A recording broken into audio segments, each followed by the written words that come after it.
সবাইকে স্বাগত জানাচ্ছি বিডি দর্পণের নিয়মিত আয়োজন আজকের দুনিয়ায়। আপনাদের সাথে আছি আমি সুস্মিতা দাস। চলুন জেনে নেওয়া যাক সারা দুনিয়ায় এ পর্যন্ত ঘটে যাওয়া প্রধান খবরগুলো। গাজা ভূখণ্ড থেকে ইসরায়েলে ব্যাপক হামলা চালিয়েছে স্বাধীনতাকামী গোষ্ঠী হামাস। গত কয়েক মাসের মধ্যে গাজা থেকে ইসরায়েলে চালানো সবচেয়ে বড় এই হামলায় ইসরায়েলে বেশ ক্ষয়ক্ষতিও হয়েছে। প্রাণহানির তথ্য পাওয়া না গেলেও হয়েছে আহত হওয়ার ঘটনা। এরই জেরে এবার পাল্টা হুঁশিয়ারি দিয়েছেন ইসরায়েলি প্রধানমন্ত্রী বেঞ্জামিন নেতানিয়াহু। হামাসের এই হামলার জবাব কঠোরভাবে দিতে তিনি ইসরায়েলি প্রতিরক্ষা মন্ত্রীকে নির্দেশ দিয়েছেন। টাইমস অফ ইসরায়েল বলছে, রোববার রাতে দক্ষিণ ইসরায়েলে হামাস 10টি রকেট নিক্ষেপ করে, যা গত কয়েক মাসের মধ্যে সবচেয়ে বড় হামলা। ইসরায়েলি প্রতিরক্ষা বাহিনী দাবি করেছে 10টি রকেটের মধ্যে 5টি ইসরায়েলের আকাশ প্রতিরক্ষা ব্যবস্থার মাধ্যমে প্রতিহত করা হয়েছে। তবে অন্য 5টির মধ্যে অন্তত একটি আশকেলন আঘাত হানে, যার ফলে ক্ষয়ক্ষতি হয়। 30 বছর বয়সী এক ব্যক্তি আহত হয়েছেন এবং তাকে শহরের বারজিলাই হাসপাতালে চিকিৎসার জন্য নিয়ে যাওয়া হয়।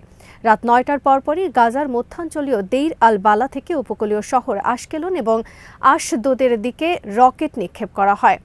গাজায় এই এলাকায় ইসরায়েলি বাহিনী অভিযান চালাচ্ছে না বলে সংবাদ মাধ্যমটি দাবি করে। রকেট হামলা শুরুর পর দুই শহরের বাসিন্দাদের মধ্যে আতঙ্ক শুরু হয়ে যায়। তারা ভূগর্ভস্থ আশ্রয় কেন্দ্রে যাওয়ার জন্য দৌড়াদৌড়ি শুরু করেন। ম্যাগেন ডেভিড অ্যাডম জরুরি পরিষেবা জানিয়েছে, হামলার সময় আশ্রয় কেন্দ্রের উদ্দেশ্যে দৌড়ানোর সময় আরও 2 জন আহত হয়েছেন এবং হামলার পর বেশ কয়েকজনকে তীব্র উদ্বেগের জন্য চিকিৎসা দেওয়া হয়েছে। হামলার পর আইডিএফের আরবি ভাষার মুখপাত্র কর্নেল আভিচায় আদ্রাই দেইর আল বালাহ এলাকার ফিলিস্তিনি বেসামরিক নাগরিকদের তাদের এলাকা থেকে সরে যাওয়ার সতর্কতা জারি করেন। তিনি বলেন, আইডিএফ সেখানে হামলা চালানোর আগে এটি চূড়ান্ত সতর্কতা। এরপর ইসরায়েলি সেনাবাহিনী জানায়, তারা ইসরায়েলের রকেট হামলার জন্য ব্যবহৃত রকেট লঞ্চার লক্ষ্য করে ড্রোন হামলা চালিয়েছে। এদিকে সোশ্যাল মিডিয়ায় পোস্ট করা ভিডিও ফুটেজে আশকেলনে হামাসের রকেট আঘাতের মুহূর্তটি দেখা গেছে। হামাসের নিক্ষেপ করা ওই রকেটটি বেশ কয়েকটি উঁচু অ্যাপার্টমেন্ট ভবনের কাছে আঘাত করছে বলে মনে হচ্ছে। হোম ফ্রন্ট কমান্ড অফিসাররা রকেট আঘাতের স্থানে কাজ করছিলেন বলে ইসরায়েলি সামরিক বাহিনী জানিয়েছে। সোশ্যাল মিডিয়ায় পোস্ট করা ফুটেজে রোববার সন্ধ্যায় আশকেলনে রকেট আঘাতের মুহূর্ত দেখা গেছে। আইডিএফের মতে, হামাস এই হামলার সময় 10টি রকেট ছুড়েছে, যা গাজা থেকে বহু মাসের মধ্যে সবচেয়ে বড় রকেট হামলার ঘটনা। গাজায় বেসামরিক নাগরিকদের উপর ইসরায়েলি গণহত্যার প্রতিক্রিয়ায় রোববার ইসরায়েলের দক্ষিণের শহরগুলোতে রকেটের ব্যারেজ নিক্ষেপ করা হয়েছে বলে হামাস জানিয়েছে। ইসরায়েলের চ্যানেল 12 দক্ষিণের আশকেলন শহরে সরাসরি রকেট আঘাতের খবর দিয়েছে। ইয়েমেনের হুথি আনসারুল্লাহ গোষ্ঠী জানিয়েছে, রাজধানী সানায় যুক্তরাষ্ট্রের বিমান হামলায় অন্তত 4 জন নিহত হয়েছেন। রবিবার চালানো এই হামলায় একটি বাড়ি ধ্বংস হয়ে যায় এবং নারী ও শিশুসহ আরও 20 জন আহত হয়েছেন বলে স্থানীয় সূত্র জানিয়েছে।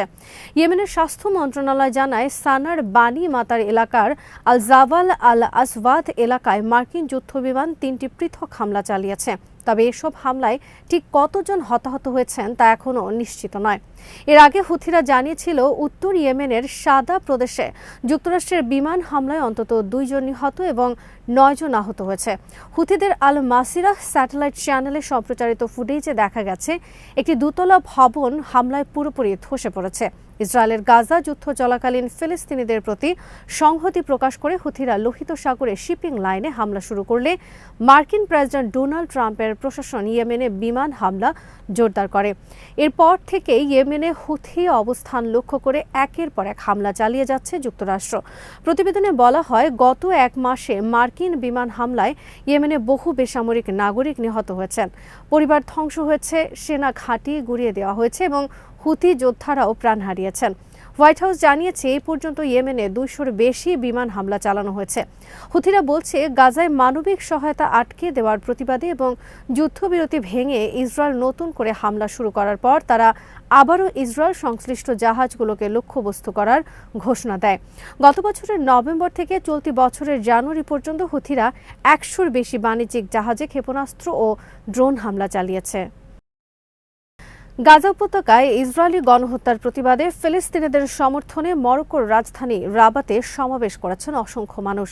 রোববার রাজধানী রাবাতে অনুষ্ঠিত এই সমাবেশকে গত কয়েক মাসের মধ্যে ফিলিস্তিনিদের সমর্থনে সবচেয়ে বড় জমায়েত বলে দাবি করেছেন বিক্ষোভকারীরা। ফরাসি বার্তা সংস্থা এএফপির প্রতিবেদনে বলা হয়েছে, 2 মাসের যুদ্ধবিরতির পর গাজা উপত্যকায় পুনরায় ইসরায়েলি বাহিনীর অভিযানের প্রতিবাদে মরক্কোতে হাজার হাজার মানুষ বিক্ষোভ সমাবেশ করেন।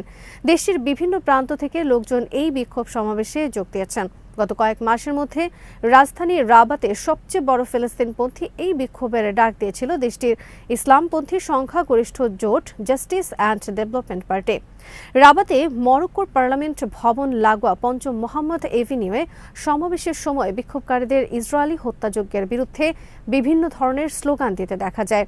এ সময় অনেকে ড্রাম বাজিয়ে ফিলিস্তিনিদের সমর্থনে অবিলম্বে ইসরায়েলি হত্যাযজ্ঞ বন্ধের আহ্বান জানান। বিক্ষোভে অংশ নেওয়া মরক্কানদের হাতে ফিলিস্তিনের জাতীয় পতাকার পাশাপাশি ইসরায়েলি হামলায় নিহত হামাসের প্রধান ইয়াহিয়া সিনওয়ারের ছবি দেখা যায়। এ সময় 1.5 বছর ধরে চলা যুদ্ধে ফিলিস্তিনের নিহত হাজার হাজার মানুষের প্রতীক হিসাবে শিশুরা লাল রঙের কাপড় হাতে নিয়ে বিক্ষোভ করে। আল জাজিরা জানিয়েছে, মরক্কো ছাড়াও তিউনিসিয়া, ইয়েমেন সহ মুসলিম বিশ্বের অনেক দেশে ইসরায়েলি গণহত্যার বিরুদ্ধে সমাবেশ করেছেন নাগরিকরা। বিক্ষোভ হয়েছে ইউরোপের কিছু শহরেও। এদিকে গাজায় ইসরায়েলি বাহিনীর চলমান হামলা ও গণহত্যার বিরুদ্ধে প্রতিবাদ জানিয়ে সোমবার ফিলিস্তিন জুড়ে সাধারণ ধর্মঘট পালনের ডাক দেওয়া হয়। ফিলিস্তিনের জাতীয় ও ইসলামী শক্তিগুলো রোববার এক বিবৃতিতে এই ধর্মঘট কর্মসূচি ঘোষণা করে। তারা আশা প্রকাশ করে, ন্যায় বিচার ও মানবাধিকার নিয়ে সোচ্চার আন্তর্জাতিক প্ল্যাটফর্মগুলো এই কর্মসূচির সঙ্গে একাত্মতা প্রকাশ করবে। বিবৃতিতে বলা হয়, এই ধর্মঘট যেন একটি বৈশ্বিক প্রতিবাদে পরিণত হয়, যেখানে ইসরায়েলি বাহিনীর ভয়াবহ অপরাধ, বেসামরিক মানুষ হত্যা সহ চলমান দমন পীড়নের বিরুদ্ধে সোচ্চার হওয়া যায়। বিশেষ করে নারী ও শিশু সহ নিরীহ ফিলিস্তিনিদের হত্যাকাণ্ড এবং ঘরবাড়ি ধ্বংস করে বাস্তুচ্যুত করার মতো মানবাধিকার লঙ্ঘনের ঘটনাগুলো সামনে আনতে হবে। তাদের এই আহ্বানের সাথে একাত্মতা জানিয়েছে বিশ্বের অনেক দেশের সংগঠন। গত মাসে মার্কিন প্রেসিডেন্ট ডোনাল্ড ট্রাম্প ইরানের সর্বোচ্চ নেতা আয়াতুল্লাহ আলী খামেনিকে একটি চিঠি পাঠিয়ে পারমাণবিক চুক্তি নিয়ে আলোচনার আহ্বান জানিয়েছিলেন। এ সময় তিনি ইরানকে সতর্ক করে দিয়ে বলেন, এই কূটনৈতিক আলোচনা ব্যর্থ হলে সামরিক পদক্ষেপ নেওয়া হবে। তবে ট্রাম্পের হুমকির পরও তার আলোচনার প্রস্তাব প্রত্যাখ্যান করেছে ইরান। বার্তা সংস্থা এএফপির প্রতিবেদন থেকে এই তথ্য জানা গেছে। গত বৃহস্পতিবার ট্রাম্প বলেন, তিনি ইরানের সঙ্গে সরাসরি আলোচনা করতে চান। তার মতে এটি দ্রুততর হবে এবং মধ্যস্থতাকারীর মাধ্যমে যাওয়ার চেয়ে সরাসরি আলোচনা বেশি ফলপ্রসূ হবে। কিন্তু ইরানের পররাষ্ট্রমন্ত্রী আব্বাস আরাকচি বলেছেন, যে দেশ জাতিসংঘ সনদ লঙ্ঘন করে ক্রমাগত বল প্রয়োগের হুমকি দেয় এবং বিভিন্ন কর্মকর্তার কাছ থেকে পরস্পর বিরোধী অবস্থান প্রকাশ করে, তার সঙ্গে সরাসরি আলোচনার কোনো মানে হয় না। তিনি জানান, আমরা কূটনীতির প্রতি প্রতিশ্রুতিবদ্ধ এবং পরোক্ষ আলোচনার পথে এগোতে প্রস্তুত। ইরানের পররাষ্ট্র মন্ত্রণালয়ের বিবৃতিতে আরাকচি বলেন, ইরান সব সম্ভাব্য পরিস্থিতির জন্য প্রস্তুত। কূটনীতি ও আলোচনায় যেমন গুরুত্বের সঙ্গে অংশ নেয়, তেমনি জাতীয় স্বার্থ ও সার্বভৌমত্ব রক্ষার ক্ষেত্রেও আমাদের অবস্থান দৃঢ় থাকবে। এর আগে গত শনিবার ইরানের প্রেসিডেন্ট মাসুদ পেজিশকিয়ান বলেন, তার দেশ যুক্তরাষ্ট্রের সঙ্গে সমান পদক্ষেপে আলোচনায় যেতে ইচ্ছুক। তিনি ওয়াশিংটনের আন্তরিকতা নিয়ে প্রশ্ন তুলে বলেন, আলোচনা চাইলে আলোচনা হবে, কিন্তু হুমকি দেওয়ার মানে কি? ট্রাম্পের চিঠিটি সংযুক্ত আরব আমিরাতের মাধ্যমে ইরানে পৌঁছানো হয়েছিল। পরবর্তী সময়ে মার্চের শেষে ইরান ওমানের মাধ্যমে এই চিঠির জবাব দেয়। রোববার ইরানের সশস্ত্র বাহিনীর chief of staff general Mohammad বাঘেরি বলেন, তাদের জবাবে জোর দিয়ে বলা হয়েছে, আমরা আমাদের অঞ্চলে শান্তি চাই। আমরা এখনও যুদ্ধ শুরু করিনি, করতে চাই না, কিন্তু যে কোনো হুমকির জবাব আমরা পূর্ণ শক্তি দিয়েই দেব। ট্রাম্পের পদত্যাগ চাই, গণতন্ত্র মুক্তি পাক, আমাদের কোনো রাজা নেই। স্থানীয় সময় শনিবার এমন স্লোগানে দিনভর উত্তাল ছিল যুক্তরাষ্ট্র। দেশটির প্রেসিডেন্ট ডোনাল্ড ট্রাম্প ও তার উপদেষ্টা ধনকুবের ইলন মাস্কের বিরুদ্ধে দেশটির 50 অঙ্গরাজ্যের সবকটিতে বিক্ষোভ করেছেন লাখ লাখ মানুষ। ইউরোপের কয়েকটি দেশেও রাজপথে নেমেছেন বিক্ষোভকারীরা। ট্রাম্পের নীতির বিরুদ্ধে অবস্থান নিয়ে বিক্ষোভকারীরা বলেছেন, মার্কিন প্রেসিডেন্ট জনগণের অধিকার ও স্বাধীনতা হরণ করছেন। দেশব্যাপী এ বিক্ষোভের নাম দেওয়া হয়েছে হ্যান্ডস অফ। অধিকার কর্মীদের প্রায় 150 গোষ্ঠী এই বিক্ষোভে অংশ নেয়। Washington, New York, Texas, Florida, Colorado, Minnesota, Carolina, Delaware সহ সব অঙ্গরাজ্যের প্রধান শহরগুলোয় ১,৪০০টির বেশি বিক্ষোভ সমাবেশের আয়োজন করা হয়। বিক্ষোভে অংশ নেওয়া ইন্ডিভিজিবল নামের একটি সংগঠনের তথ্য মতে শনিবারের বিক্ষোভে যোগ দিতে প্রায় ৬ লাখ মানুষ সই করেন। বিক্ষোভের আয়োজকদের মধ্যে ছিল নাগরিক অধিকার সংস্থা, নারী অধিকার গোষ্ঠী, শ্রমিক সংগঠন, অবসরপ্রাপ্ত কর্মচারীদের সংগঠন। তাদের দাবি তিনটি, সেগুলো হলো ডোনাল্ড ট্রাম্পের প্রশাসনে বিলিয়নিয়ার দখলদারি ও দুর্নীতি বন্ধ করা, মেডিকেইড নামে কেন্দ্রীয় সরকারের স্বাস্থ্য বীমা সহ সামাজিক নিরাপত্তা বিষয়ক কর্মসূচিগুলোয় অর্থায়ন বন্ধ না করা এবং অভিবাসী, ট্রান্সজেন্ডার ও অন্যান্য সম্প্রদায়ের উপর হামলা বন্ধ করা। সবচেয়ে বড় বিক্ষোভ হয় রাজধানী ওয়াশিংটন ডিসিতে।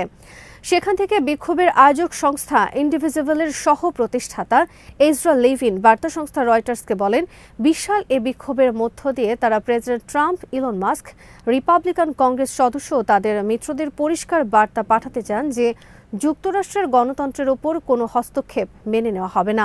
বিক্ষোভে অংশ নিতে শনিবার নিউ জার্সি অঙ্গরাজ্য থেকে ওয়াশিংটন ডিসিতে আসেন অবসরপ্রাপ্ত বিজ্ঞানী টেরি ক্লেইন। ওয়াশিংটন মনুমেন্টের নিচে দাঁড়িয়ে তিনি রয়টার্সকে বলেন, অভিবাসন, সরকারি দক্ষতা বিভাগ, পাল্টা শুল্ক, শিক্ষা, ট্রাম্পের নেয়া সব নীতির বিরুদ্ধে প্রতিবাদ জানাতে এসেছে এখানে। আজ এখানেই শেষ করছি। সবাই ভালো থাকুন, সুস্থ থাকুন আর দেখতে থাকুন বিডি দর্পণ। চ্যানেলটি ভালো লাগলে সাবস্ক্রাইব করুন, সংযুক্ত থাকুন আমাদের ফেসবুক পেজে।